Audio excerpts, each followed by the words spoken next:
Bienvenue à toutes. Pour celles que je ne connais pas, ravi de vous rencontrer. Moi, je m'appelle Victor, je suis le cofondateur de Gazooey. Je suis aussi le coordinateur sur le diplôme d'auxiliaire de puériculture. Si vous êtes ici, c'est parce qu'on va participer à un atelier ensemble sur la VAE d'auxiliaire de puériculture et en particulier sur les activités que vous pouvez utiliser dans votre livret 2 de VAE. Donc, c'est parti. Donc, concrètement, le livret 2, quand vous allez le recevoir, il va ressembler à ça. Tac, voilà, donc au début, vous avez juste la partie administrative, donc ça, c'est pas la plus intéressante, je vais vous dire, c'est assez évident. Ensuite, ici, hop, vous allez devoir remplir un peu votre demande officielle, si j'ose dire. Donc là, vous allez juste mettre votre nom, votre prénom, certifier sur l'honneur que c'est bien vous qui avez fait ce livret et que vous n'avez pas menti dedans. Ça, c'est un élément auquel on va revenir. Et après, votre signature. Hop, ensuite, c'est votre identité, qui êtes-vous, en gros, concrètement. Voilà, ce que vous faites dans la vie. Et ensuite, officiellement, là, on démarre le livret 2. Pour celles qui n'avaient jamais vu un livret 2, c'est très simple, il y a 3 colonnes. Première colonne, c'est avec les activités sur lesquelles on va travailler. En fait, chaque ligne est une activité dans votre livret 2.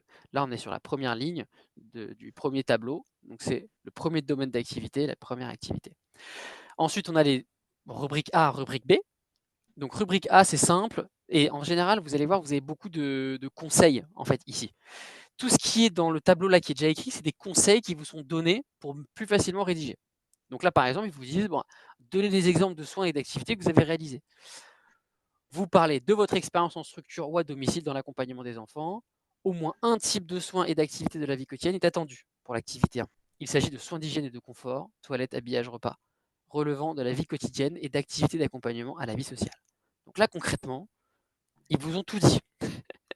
C'est-à-dire qu'en fait, dans la rubrique A, ce que vous devez faire, c'est que vous devez donner, par rapport à la compétence, à l'activité qu'on est en train de travailler, vous devez donner tous les exemples d'activités que vous faites au quotidien qui correspondent à cette compétence. Donc, pour comprendre ça, en gros, la première activité, elle fait partie du premier bloc de compétences. Donc, je vais revenir rapidement sur ce que c'est un bloc de compétences. Enfin, n'hésitez pas à me dire si c'est pas clair pour vous, mais si vous avez besoin que je revienne dessus sur ce qu'est un bloc de compétences et ce qui est une compétence. Mais concrètement, un diplôme, en France, c'est une liste de compétences. Par exemple, le diplôme d'AP, c'est 12 compétences. Voilà. Ces compétences, elles peuvent être reliées en famille, entre guillemets, qu'on appelle des blocs de compétences. Ces blocs, ils réunissent entre 2 et 3 activités. Donc, par exemple, le bloc 1, il réunit 3 activités, la 1, la 1 bis et la 2. Le bloc 2, il réunit 3 activités aussi, l'activité 3, 4 et 5. Et concrètement, ces blocs de compétences, si vous voulez, c'est un peu des familles, c'est un peu des facettes du métier d'une auxiliaire de puériculture. Ici, la première facette du métier d'auxiliaire de puériculture, c'est-à-dire la compétence, la grande famille de compétences qu'on attend de vous, c'est que vous sachiez faire des soins du quotidien. En tant qu'auxiliaire de puériculture, vous faites des soins du quotidien, quotidiennement, comme son nom l'indique. Donc c'est une des facettes du métier les plus importantes. Dans cette facette de métier, il y a plusieurs compétences, parce que faire des soins du quotidien, c'est assez large. Vous avez les soins, entre guillemets, basiques du quotidien. Donc là, c'est le cas de l'activité 1. C'est-à-dire que ce qu'on va vous demander, c'est de décrire des soins en lien avec voilà, le toilette, habillage, repas, etc. Et ensuite, vous allez avoir les soins plutôt d'éveil et ensuite les soins de prévention. Ça, j'y viens pas tout de suite, parce qu'on va y venir étape par étape. Mais c'est pour vous faire comprendre en fait cette logique de bloc de compétences et de compétences. Voilà. Ensuite, donc chose importante ici, vous allez donc avoir pour chaque compétence, vous allez devoir rédiger une rubrique A et une rubrique B.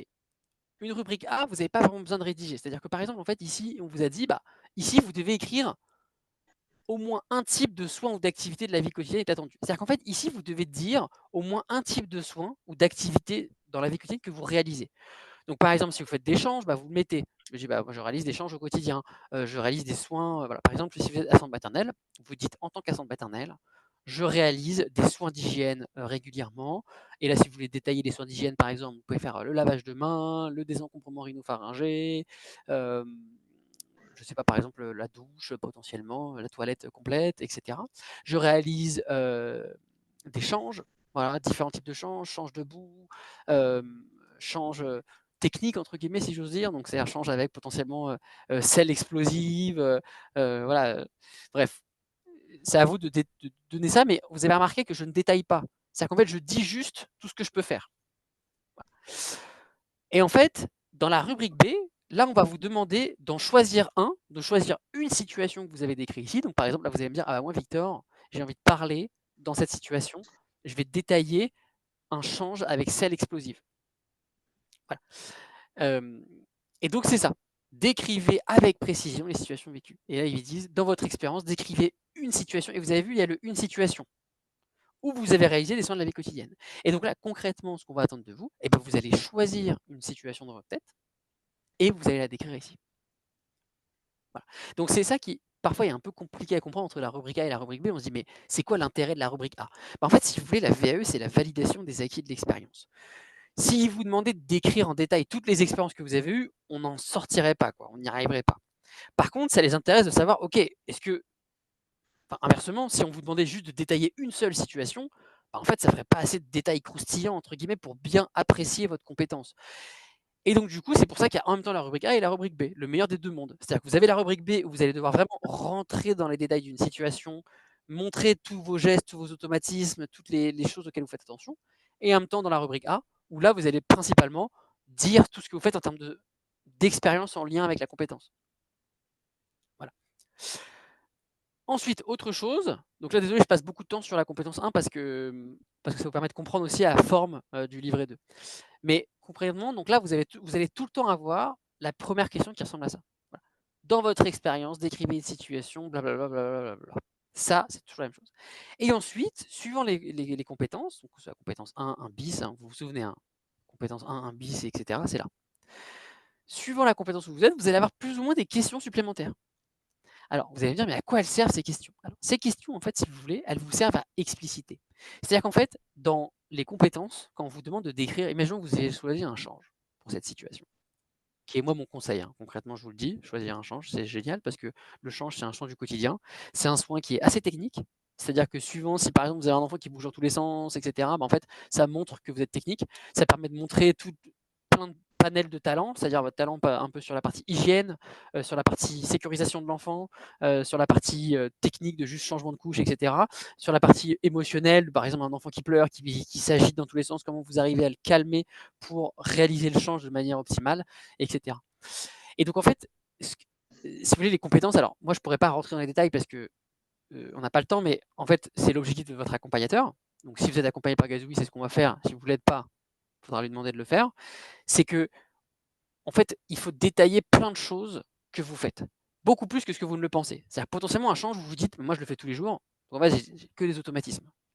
Bah, justement, en fait, quand vous allez devoir vraiment le détailler, il va falloir détailler tous ces automatismes que vous avez. Pourquoi il va falloir les détailler? Parce qu'en fait, vous allez devoir les expliquer. En fait, ce qui nous intéresse dans la VAE concrètement, c'est que vous nous expliquez pourquoi vous faites les choses. Pourquoi vous faites ça comme ça. Voilà. Et ça, c'est un truc qui est assez compliqué au début, mais vous inquiétez pas, en fait, plus on avance dans les compétences, plus on est à l'aise avec cette manière de réfléchir, cette manière de voir, et donc plus on va vite. Au début, c'est un peu compliqué, mais plus le temps avance, plus ça va vite.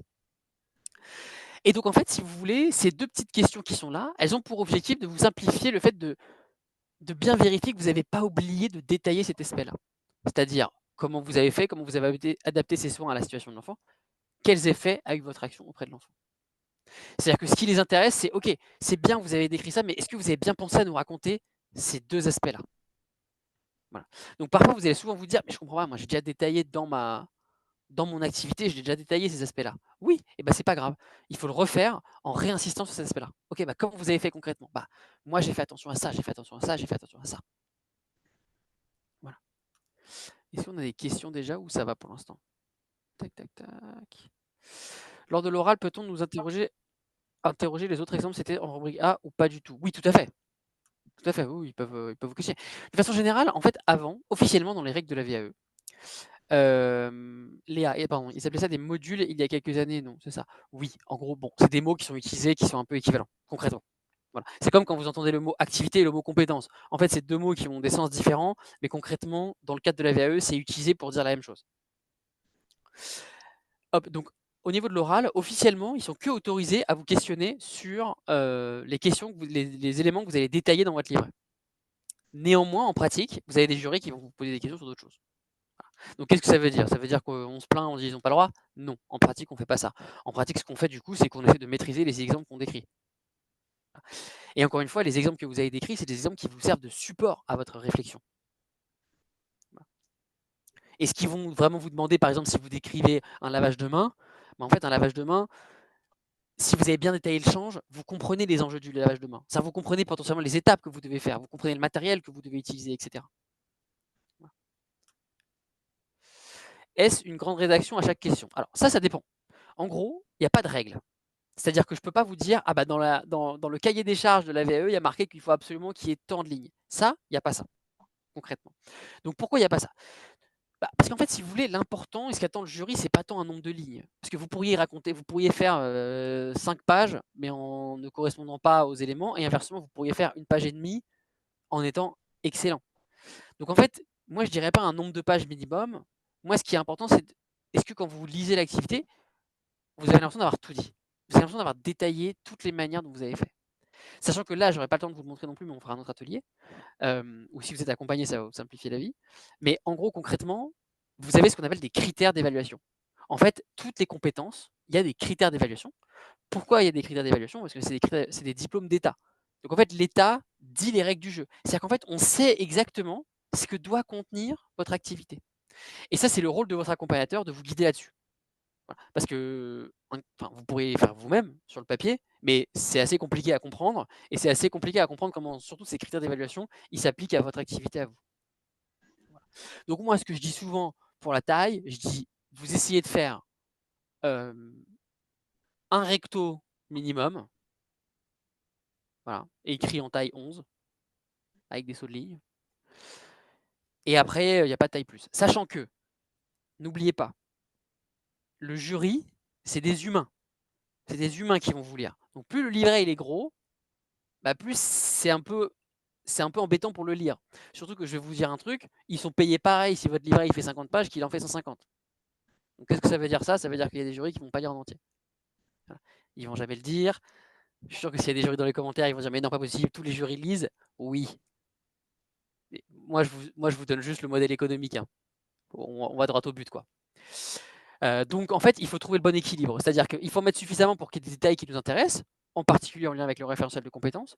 Et deuxièmement, il ne faut pas trop en mettre, parce que si on en met trop, ça fait fleuve, quoi. Donc en fait, le jury, il va pas en finir, et il va se dire, en fait, la candidate, là, ou le candidat, il ou elle est en train d'essayer de me noyer, en fait. Elle veut noyer le poisson dans trop de détails. Par exemple, donc moi, le bon niveau de détail que je vous encourage à ajouter, c'est est-ce que c'est quand vous regardez votre texte, moi, je vais vous donner une méthode. Je vais vous donner la méthode. Je suis désolé, on démarre là-dedans parce que j'ai l'impression que vous êtes en VAE, donc c'est ça aussi qui est intéressant.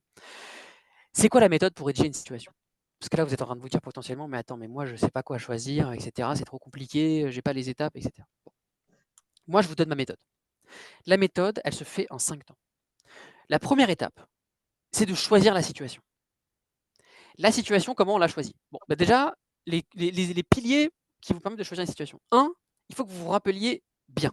Donc potentiellement, il faut que ce soit une situation qui est il n'y a pas longtemps. Quand c'est du soin quotidien, donc par exemple quand c'est un change, c'est pas trop compliqué. Vous choisissez un change que vous avez fait il n'y a pas longtemps. Ça, c'est le truc le plus important pour le choix de la situation. Il faut choisir un truc qui était il n'y a pas longtemps, où vous vous souvenez bien. Deuxièmement, il faut que vous essayiez que ce soit quelque chose de technique. C'est-à-dire qu'il faut que vous arriviez à montrer que vous avez géré une complexité. C'est pour ça que je vous disais, si vous choisissez le change, vous n'êtes pas obligé de choisir un change basique. Vous pouvez choisir un change, par exemple, avec sel explosive. Ou vous pouvez choisir un change avec rougeur. Parce qu'en fait, si vous voulez, le jury, il a une situation pour vous évaluer. Et donc, plus dans la situation, elle va être entre guillemets compliquée, plus elle va vous permettre de vous exprimer vous, et plus elle va le rassurer sur le fait que vous avez maîtrisé cette compétence. Voilà. Donc ça, pour moi, c'est les 2 éléments à prendre en compte quand vous choisissez une situation. Vous choisissez une situation qui date d'il n'y a pas longtemps pour que vous vous en souvenez bien. Et si vous devez choisir entre plusieurs situations, vous vous dites, OK, c'est quoi celle où je trouve que j'ai la meilleure maîtrise, où j'ai la meilleure technique? Voilà.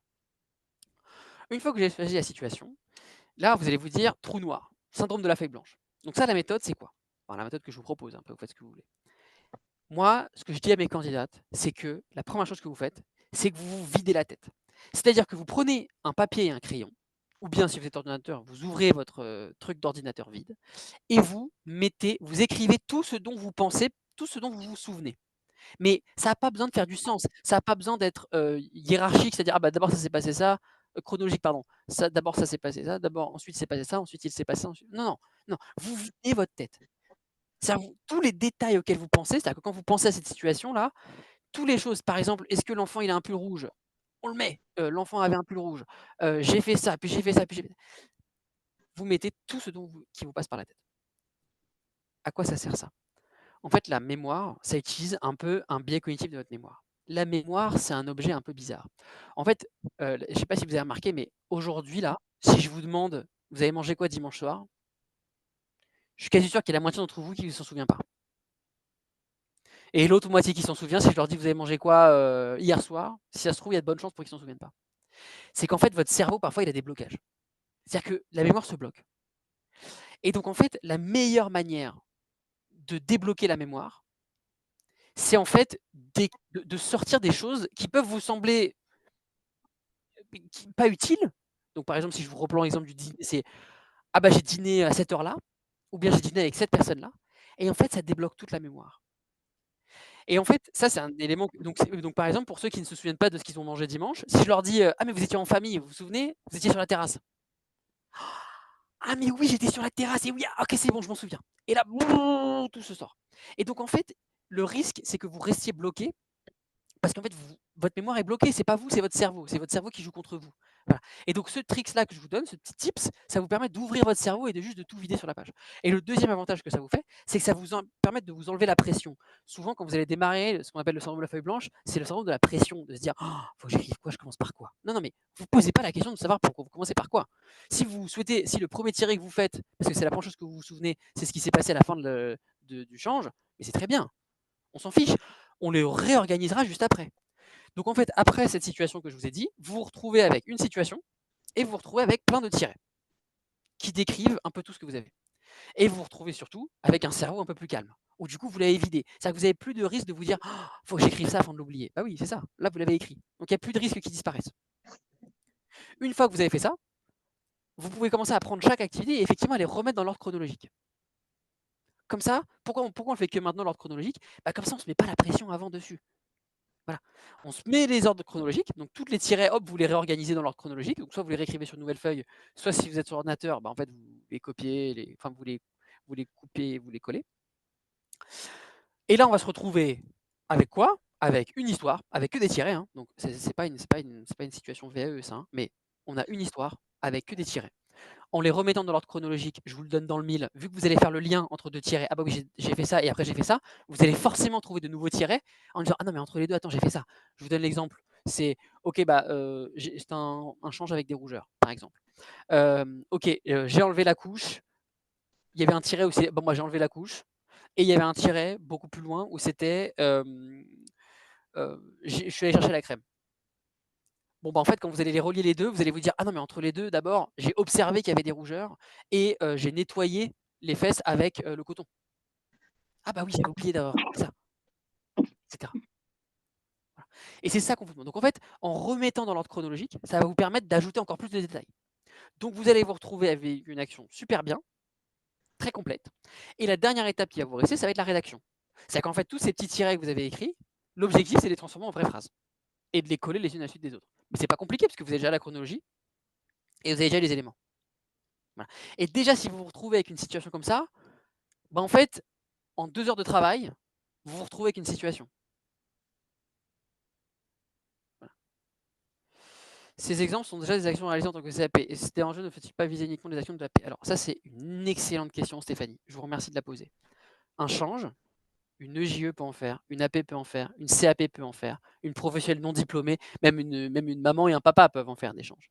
Donc en fait, le change, c'est pour ça que c'est vachement bien. C'est parce qu'en fait, vous n'allez pas devoir raconter votre change à vous.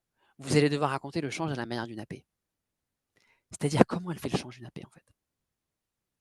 Voilà. Et quand vous allez détailler l'activité, vous allez devoir raconter ces détails. Voilà. Donc ça, c'est une excellente question. Parce que, et en fait, mais Stéphanie, c'est vraiment une excellente question parce que, en fait, je vais même vous dire, ça c'est souvent le défaut de certaines personnes qui se disent: «Ah bah c'est bon, moi j'ai le CAP et je fais comme mon AP dans ma crèche et donc du coup, bah c'est bon, je vais la valider haut la main la VAE. Je sais que je fais comme elle». Mais non, mais ça suffit pas. En fait, il faut observer comment elle fait l'AP. Il faut observer, il faut lui poser la question. Si vous avez la chance d'avoir une AP autour de vous, il faut lui poser la question. Il faut l'observer. Parce que c'est ça qui va vous permettre de passer à l'échelle. Et c'est aussi à ça que servent vos accompagnateurs VAE. C'est qu'en fait, la première étape, en 2 heures, là, vous allez me faire une activité. Super. Mais effectivement, maintenant, il va falloir le décrire à la marge d'une AP. Et en fait, quand vous allez sur votre rédaction de première situation, vous n'allez pas réussir à avoir la manière dont fait une AP. Quand vous allez être vers les situations 6, 7, 8, vers la fin, là, vous allez maîtriser, vous allez être à l'aise. Mais là, pour l'instant, au début, vous faites à la manière d'une CAP, comme vous avez dit, Stéphanie.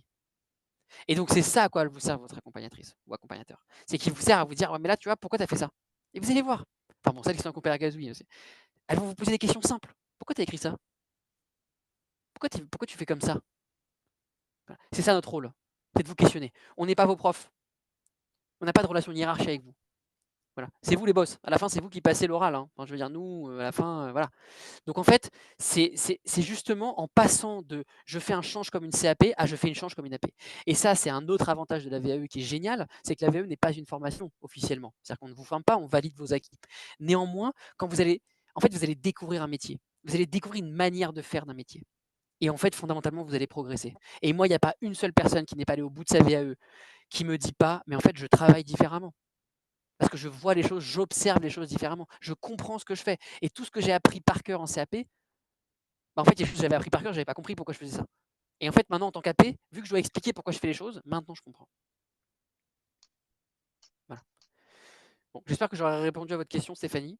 Je suis un peu emporté, mais voilà. Bon, on n'a pas encore commencé toutes les activités, mais bon. En fait, la méthode et les activités, c'est le truc le plus important parce qu'en fait, une fois que vous avez la méthode, tout est plus simple. N'hésitez pas à me dire si je parle trop, hein, d'ailleurs. Hein. Dans les commentaires, vous avez vu, c'est facile. Hop. Hop, allez, on y va. Donc, on continue. Donc, l'activité 1, comme je l'ai dit, moi, mon conseil, c'est accompagnement et soins de l'enfant dans les activités de sa vie quotidienne. Là, les activités que vous pouvez prendre, c'est change, c'est sortie au parc, c'est repas, c'est soins d'hygiène général, lavage de mains, par exemple. Ensuite, on va à la compétence 1 bis. Vous avez vu, en fait, c'est des lignes. Hein. Chaque ligne est une compétence. La compétence 1 bis, mise en œuvre d'activités d'éveil, de loisirs, d'éducation et d'accompagnement à la vie sociale adaptée à l'enfant ou au groupe. On inspire. Alors, derrière tous ces mots-là, concrètement, donc ça va être une habitude dans la VAE, hein, je pense qu'il faut que vous l'appreniez rapidement, c'est que c'est très verbeux. Il y a beaucoup de mots. Voilà. Parce qu'en fait, il faut qu'eux ils soient précis, très administratif. Donc, c'est pas grave. Concrètement, là, ce qu'on veut, c'est que vous nous décriviez une activité d'éveil que vous avez mis en place avec les enfants. Voilà. Et donc, c'est pareil. On repart sur la rubrique A et la rubrique B. Rubrique A, au moins un type d'activité d'éveil, de loisirs, d'éducation pour un enfant ou un groupe est attendu. Donc là, vous allez devoir nous donner au moins un type d'activité d'éveil, de loisirs ou d'éducation que vous avez mis en place avec un enfant ou avec un groupe. Activité motrice, peinture, voilà, là, vous pouvez vous faire plaisir. Là. Si vous êtes du genre à être une professionnelle qui aime l'éducation, qui se forme, etc., là, vous pouvez vous faire plaisir. Voilà. Bon, encore une fois, on n'en met pas trop. Parce que sinon, le jury ne va pas lire. Et ensuite, on rentre avec la rubrique B. Dans votre expérience, décrivez une situation où vous avez réalisé des activités d'éveil, de loisirs et d'éducation. Donc là, vous allez en choisir une que vous avez décrite juste en bas et vous allez détailler. Donc là, vraiment, moi, l'activité d'un bis, j'ai pas de conseils. Vous pouvez choisir tout ce que vous voulez. Mes seuls conseils, je viens de dire j'ai pas de conseils, mais les seuls conseils que j'ai, c'est les mêmes que sur l'activité 1, c'est ceux qui sont un peu généraux, c'est de dire que prenez une situation dont vous vous souvenez, donc qui était il n'y a pas trop longtemps, et essayez de prendre une situation qui est un peu compliquée, qui vous permet de vraiment mettre en avant. Par exemple, si vous montrez une activité yoga, c'est intéressant parce que potentiellement, si vous êtes formé au yoga, vous pouvez montrer que voilà, vous vous formez, que voilà, vous vous mettez en avant concrètement. Voilà. Et puis si ça peut être une activité avec un groupe d'enfants, c'est mieux. Pourquoi c'est mieux? Parce qu'en fait, un groupe d'enfants, c'est plus compliqué, c'est plus technique forcément. Il y a des enfants qui vont vouloir arrêter l'activité au milieu, l'activité elle va pas convenir à tout le monde, donc vous allez devoir gérer ça, vous allez devoir montrer comment vous le gérez, et ça c'est top. C'est vachement bien, c'est dans les critères d'ailleurs de validation de cette activité, c'est montrer comment enfin, dans les critères d'évaluation de cette compétence, il y a littéralement un critère qui dit est-ce que la professionnelle s'adapte aux besoins du groupe? C'est-à-dire, est-ce que, par exemple, il y a un enfant qui veut partir parce qu'il veut plus faire l'activité? Comment vous le gérez? Est-ce que vous l'oubliez, vous ne parlez plus dans l'histoire? Non. Ou bien, oh non, trop la honte, ça veut dire que mon activité était nulle? Pas du tout. C'est pas que votre activité était nulle, c'est juste que cet enfant-là, il a son propre besoin.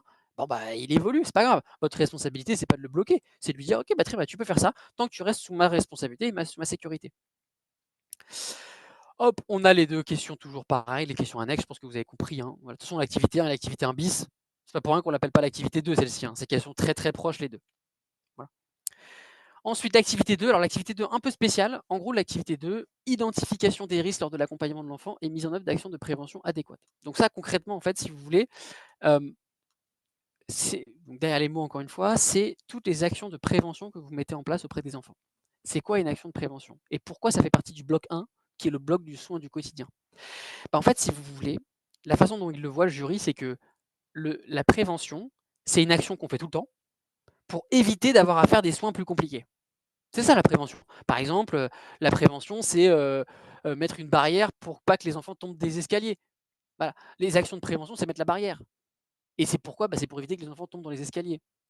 Donc en fait, on fait des actions, mais ça on les fait au quotidien et vous les faites au quotidien pour éviter qu'il y ait des accidents. Et donc en fait, ce qu'on attend de vous, donc c'est pour ça que l'activité 2, c'est des actions de prévention, c'est de raconter comment vous gérez la prévention. Et pourquoi c'est là?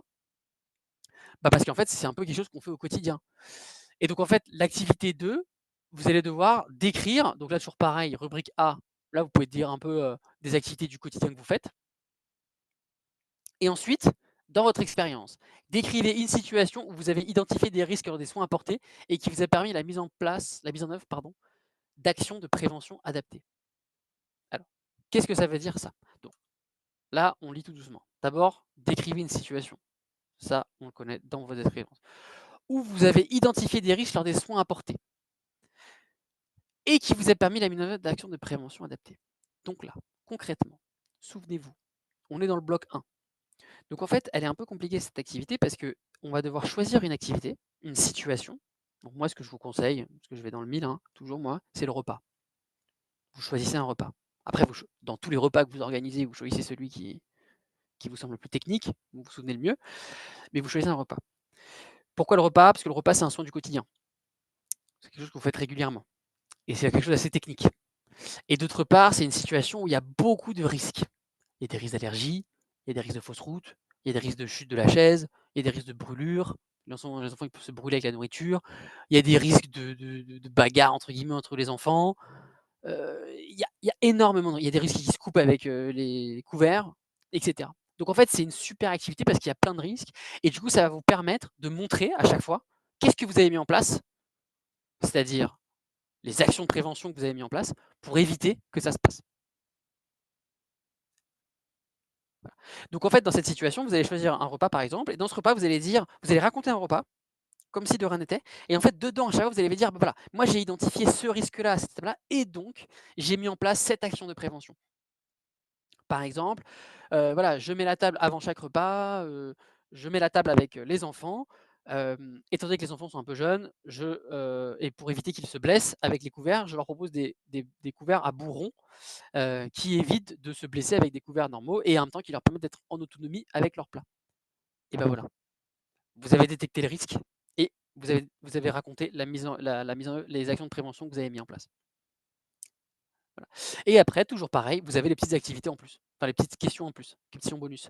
Comment avez-vous repéré ces risques? Comment avez-vous adapté les mesures de prévention à la situation de l'enfant? Quel effet a eu votre action auprès de l'enfant? Hop. Est-ce qu'on a des questions encore? Ah, c'est bien. Le risque de fausse route lors des repas, ça fonctionne en activité 2? Bien sûr! C'est un vrai risque, tout à fait. J'ai bien compris, merci. On n'est donc pas obligé de citer un soin plus médical qu'en principe, en tant que SAP, on ne fait pas selon les crèches, le type donné un médicament ventoline sans gêner. Alors Stéphanie, on arrive, vous inquiétez pas, on y arrive aux soins un peu plus médicaux.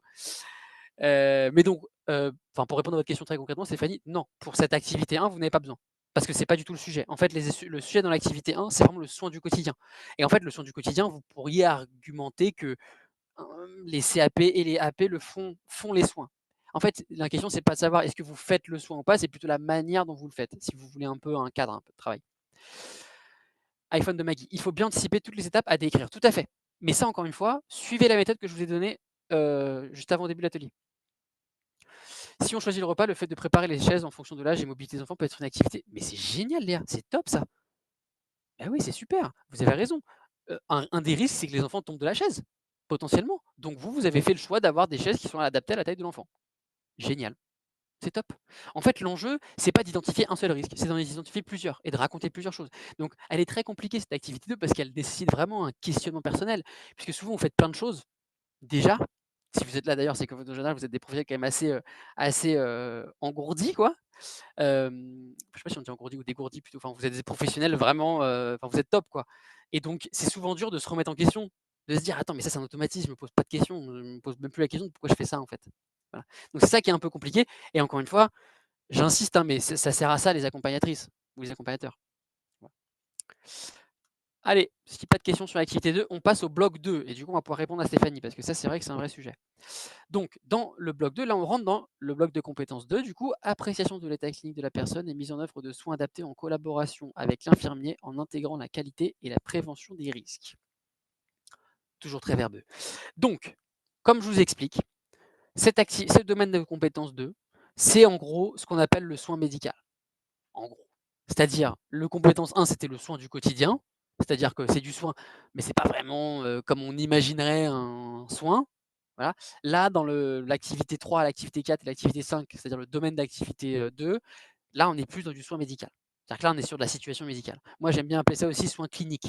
C'est-à-dire qu'il y a le soin du quotidien, qui est le truc qu'on fait tous les jours, et il y a le soin clinique, qui est le soin un peu exceptionnel. Voilà. C'est quelque chose qu'on ne fait pas tous les jours. Voilà. Donc, on descend le soin. Donc là, vous avez l'activité 3 et l'activité 4 directement. En fait, c'est juste qu'elles sont collées, mais c'est une erreur de format, parce qu'en fait, elle est juste là, l'activité 4. Hop. Et donc, on commence par l'activité 3. Vous parlez de votre expérience sur l'appréciation de l'état clinique et de la mise en œuvre des soins avec l'infirmier dans un contexte médicalisé. Au moins un type de soin en collaboration est attendu pour chacune des deux activités. Donc, vous allez voir, l'activité 3 et l'activité 4, elles sont très reliées entre elles. L'activité 3, c'est observation de la personne et mesure des paramètres vitaux liés à son état de santé. Donc, qu'est-ce que ça veut dire ça? En gros, ici, avant n'importe quel soin, le plus important, c'est la mesure des paramètres vitaux et son observation. Tiens, là, ça paraît un peu bizarre quand je vous le dis, mais imaginez-vous en train de faire un soin. Vous avez un enfant qui est malade. Bon, comment vous. En fait, avant de lui donner un médicament, en général, vous avez détecté qu'il était malade. Et puis, vous avez pris sa température. Et puis ensuite, vous en avez déduit qu'il était malade. Bah, c'est ça, en fait. L'activité 3, c'est cette étape avant le je lui donne le médicament, c'est-à-dire je réalise le soin. L'activité 3, ce qui va nous intéresser, c'est vous avez un enfant et vous allez nous raconter, en fait, comment vous avez identifié qu'il y avait un risque d'état clinique chez un enfant. Donc, par exemple, vous avez une situation classique que vous pouvez prendre, c'est un enfant, si vous êtes assistante maternelle, vous avez un enfant qui est arrivé, mais en crèche ça marche aussi, il y a un enfant qui arrive à la crèche ou qui arrive à votre domicile, tout avait l'air d'aller bien, vous faites les transmissions avec la famille et a priori tout va bien. L'enfant a l'air un peu fatigué, mais rien d'anormal. Le parent vous dit qu'il n'a pas très bien dormi cette nuit, mais sinon tout va bien. Il est content de vous d'arriver chez vous. Et en fait, tout au long de la matinée, vous voyez que son état se détériore. Par exemple, il change de comportement, sa peau change de couleur, vous sentez qu'il est plus grognon, vous sentez qu'il commence à avoir chaud, il transpire potentiellement alors qu'il n'y a pas d'activité, il se met à pleurer sans forcément des raisons apparentes. Bon bah, là vous savez, vous vous dites: «Ah mais attends, là il y a quelque chose qui ne va pas en fait, potentiellement il est malade, donc je vais prendre sa température. Je vais aller prendre le thermomètre» et là vous allez décrire en fait dans cette activité comment vous allez prendre la température, donc décrire votre protocole, c'est-à-dire votre manière de faire. Ensuite vous allez dire: «Bah voilà, bah, il a 38 de fièvre». OK, bah, il a 38 de fièvre, qu'est-ce que ça veut dire? Ça veut dire qu'il est malade. Voilà. Et donc, on s'arrête là dans l'activité 3. C'est-à-dire que vous allez, dans l'activité 3, on ne détaille pas tout le reste qui est là, le soin en lui-même, si vous voulez. Donc voilà, dans votre expérience, décrivez une situation où vous avez identifié un changement d'état clinique ou un risque pour l'enfant. Voilà. Et donc ça, c'est très important parce que vous avez vu, il y a deux mots qui m'intéressent moi beaucoup dans l'activité 3, c'est observation, d'abord, de la personne, observation de la personne, et ensuite, mesure des paramètres vitaux liés à son état de santé. Parce qu'en fait, c'est pas tout de suite on lui prend la température et tout de suite on sait qu'il est malade. Non, en général, il y a d'abord vos yeux, pardon. Il y a d'abord vos sens, même en général. L'oreille, l'ouïe, le toucher, l'odorat potentiellement aussi, qui peuvent vous guider, qui peuvent vous aider à savoir qu'il y a quelque chose qui ne va pas. Et c'est d'ailleurs ça le plus important en fait. Parce qu'en fait, en tant qu'AP, si vous voulez, votre objectif, c'est que vous allez vraiment être les experts du terrain. C'est-à-dire qu'en fait, c'est vous qui allez être auprès des personnes, des enfants, et qui va pouvoir détecter. En tant qu'AP, vous passez une étape par rapport au CAP. Au CAP, vous êtes assigné à une section potentiellement et vous réalisez les choses qu'on vous dit de faire. En tant qu'AP, là, vous allez avoir beaucoup plus un regard expert. C'est-à-dire qu'on va vous demander beaucoup plus de OK, bah là, il y a quelque chose qui ne va pas avec cet enfant, etc. Et donc, il faut savoir ce qu'on commence à faire. Et donc, en fait, en tant qu'AP, votre rôle souvent, moi je résume souvent le métier à ça, c'est vous avez un rôle de observation avec tous vos sens. Ce que j'appelle observation, c'est tous les sens. Ce n'est pas juste les yeux, bien sûr, c'est les oreilles, c'est l'attention, en fait, être attentif. Analyser, c'est-à-dire que vous allez récupérer plein d'informations de votre environnement grâce à vos yeux, grâce à votre toucher, grâce à votre odorat, etc. Il faut l'analyser, OK, voir qu'il y a quelque chose qui ne va pas, voir qu'il y a une situation qui est anormale et ensuite agir. C'est-à-dire choisir le protocole qu'il faut faire et l'appliquer. En tant qu'AP, vous n'êtes pas censé réaliser des soins au sens de tel. En fait, vous êtes censé réaliser des soins en collaboration avec l'infirmière. Et donc, du coup, potentiellement, parfois, dans votre protocole d'action, ça sera appeler le médecin ou appeler le SAMU. Et je sais que moi, j'ai accompagné beaucoup de la santé maternelle, mais aussi en crèche, en fait, c'est pas grave de se dire: «J'ai appelé le SEMU». En fait, c'est très bien, ça vous suit votre protocole. Si vous n'avez pas la responsabilité de le faire, vous le faites pas. Voilà. C'est pas vous qui prescrivez des médicaments. C'est pas vous qui dites: «Ah bah là, il a ça comme maladie». Non, c'est pas à vous de faire ça. Vous, votre rôle, c'est d'observer qu'il y a un état clinique qui s'est détérioré, il faut agir. Donc il faut soit appeler le médecin, appeler l'infirmière et cetera, enfin agir. Voilà. Alors voilà et après bon, bah, il y a les 3 questions, ouais, 2 petites questions comme d'habitude là. Voilà. Quels risques avez-vous identifiés et cetera. Voilà. Vous avez vu la prévention des risques, c'est un truc qui revient souvent. Voilà. Heu, prévention, bah, là, c'est l'activité, hein, c'est normal, mais et donc ça, c'est un truc où voilà, faut pas hésiter à en parler. C'est-à-dire, ça veut dire quoi, les risques? Les risques, ça peut aller où, en fait? Savoir en fait, je dis souvent que les AP, vous êtes des gardes de triage. C'est vous qui avez toute l'information et après c'est vous qui triez entre les informations. OK, est-ce que la situation elle est urgente ou est-ce qu'elle est pas urgente? Est-ce que j'appelle le parent ou est-ce que j'appelle le SAMU?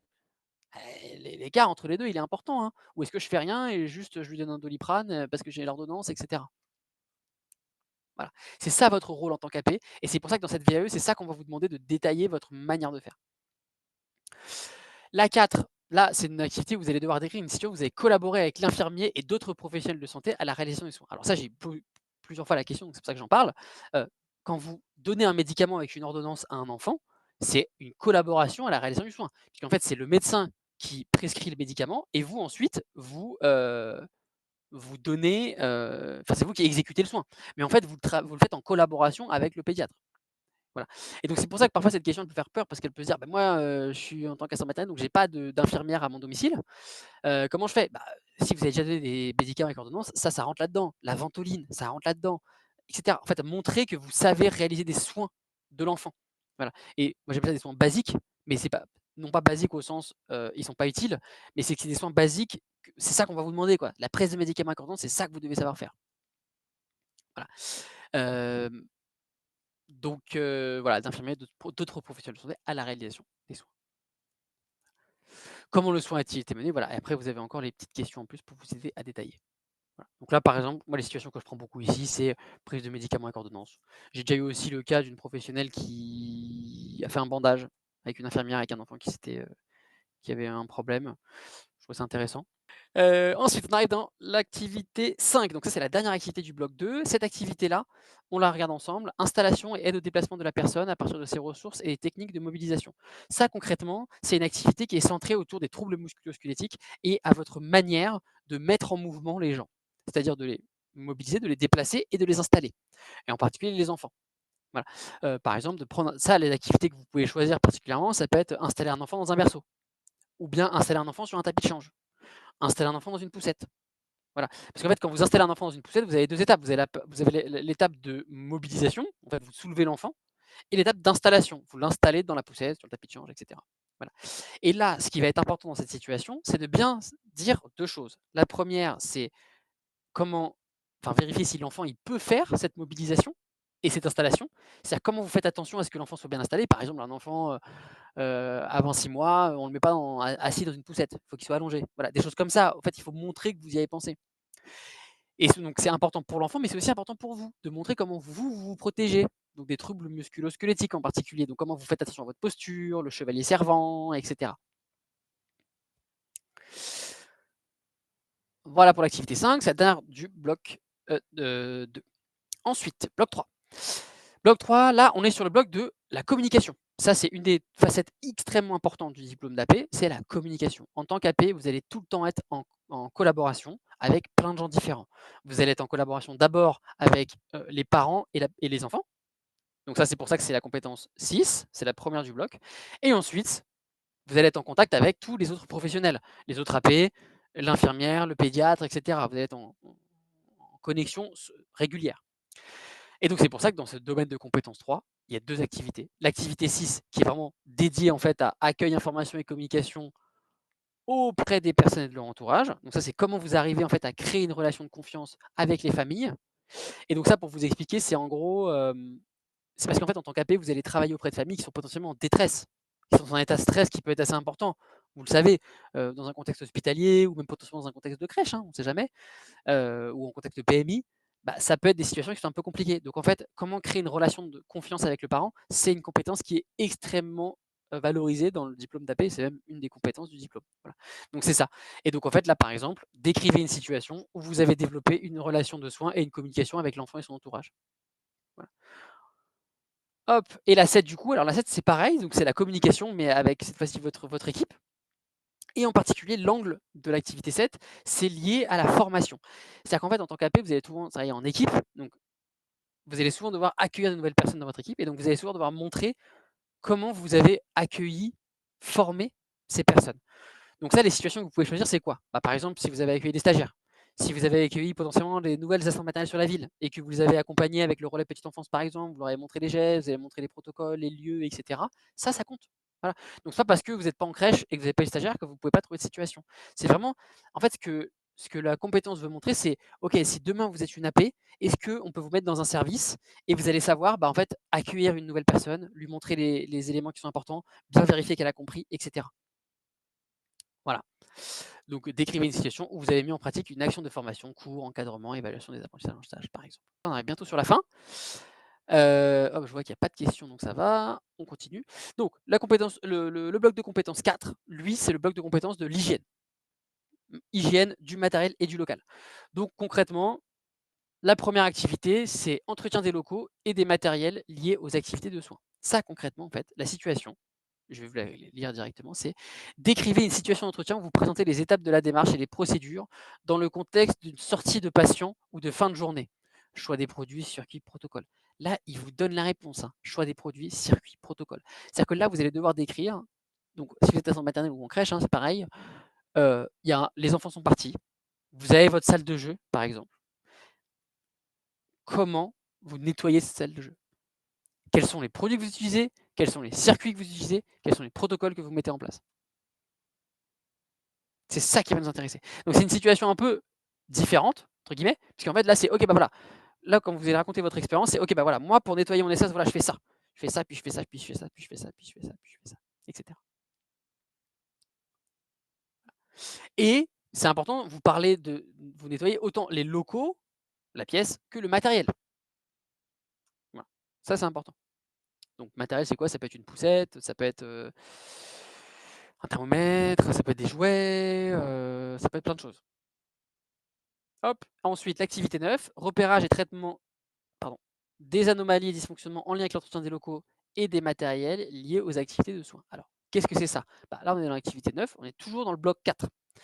Donc en fait, ici, ce qui les intéresse, c'est comment, en fait, lorsque vous nettoyez, donc par exemple, vous êtes toujours le soir, vous êtes en train de nettoyer votre matériel, votre espace, et en fait, ce qui les intéresse là, c'est, ok, mais comment vous faites pour vérifier que tout votre matériel fonctionne?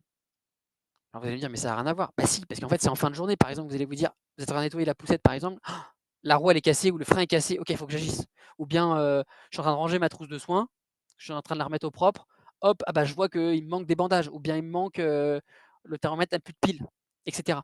Donc en fait, ici, ce qu'il faut faire, c'est, donc vous l'avez vu, hein, décrivez une situation où vous présentez la démarche pour repérer un dysfonctionnement et vos actions qui en découlent. C'est-à-dire que vous décrivez, par exemple, moi j'ai eu la situation de quelqu'un qui décrivait, le check de sa trousse de soins, trousse de secours.